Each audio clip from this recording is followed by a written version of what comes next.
Étude de la cinétique de l'activité catalytique enzymatique. Étudier la cinétique de réactions chimiques ou biochimiques, c'est s'intéresser à la vitesse de ces réactions. Et donc cette vitesse, elle peut varier au cours du temps en fonction, par exemple, des concentrations en substrat ou en produit.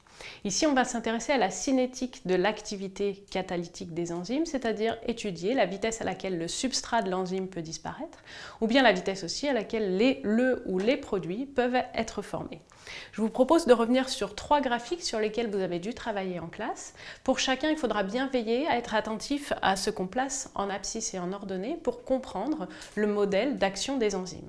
Ces graphiques, on va le voir, valident en fait le modèle de Michaelis et Menten qui ont, je vous le rappelle, au début du XXe siècle, compris comment fonctionne une enzyme, à savoir cette activité catalytique est basée sur une complémentarité tridimensionnelle entre l'enzyme et son substrat qui permet un attachement, la formation d'un complexe transitoire et alors la catalyse à proprement parler. Alors dans un premier temps, on va s'intéresser au graphique qui se trouve ici, qui traduit la quantité de produits, alors il peut y avoir un ou plusieurs produits, formés au cours d'une catalyse enzymatique en fonction du temps. J'ai donc représenté ici la concentration en produits, les concentrations sont toujours notées entre crochets, en fonction du temps. Les unités dans mes 3 graphiques sont toujours arbitraires et dans ce premier graphique, on se place à une quantité d'enzymes constante, une concentration enzymatique constante, qu'elle soit libre en quelque sorte ou que son site actif soit occupé.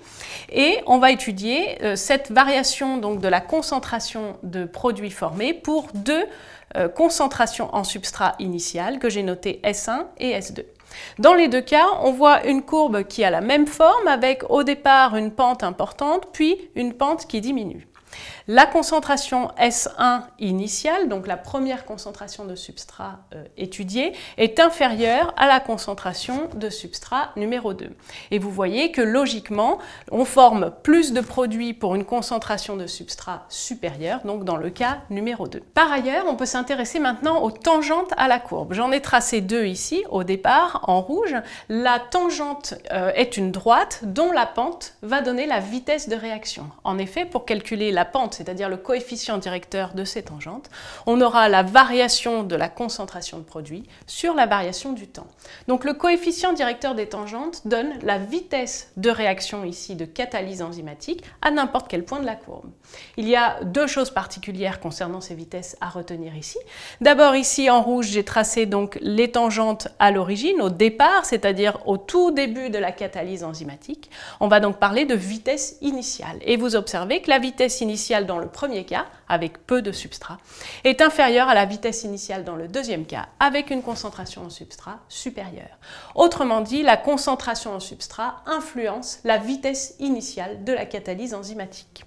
Par ailleurs, vous voyez que dans les 2 cas, la vitesse atteinte au bout d'un certain temps est nulle puisque la tangente serait horizontale, je ne les ai pas tracées, donc de pente de coefficient directeur nul. Autrement dit, dans les 2 cas, la catalyse enzymatique arrive à sa fin. Le substrat, on peut le supposer, a été entièrement consommé, c'est-à-dire entièrement transformé grâce à l'enzyme, et la concentration atteinte de produit est maximale. On obtient donc moins de produits dans le cas numéro 1, avec moins de substrat au départ, qu'on en obtient dans le cas numéro 2.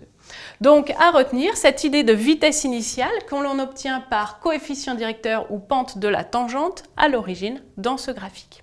Ces vitesses initiales vont nous resservir. On passe maintenant à ce deuxième graphique qui cette fois-ci traduit la vitesse initiale de la catalyse enzymatique en fonction de la concentration en enzyme, cette fois-ci. Donc la concentration en enzyme se trouve ici, la vitesse initiale en ordonnée. Et pour cette courbe-là, on travaille à une concentration initiale en substrat constante.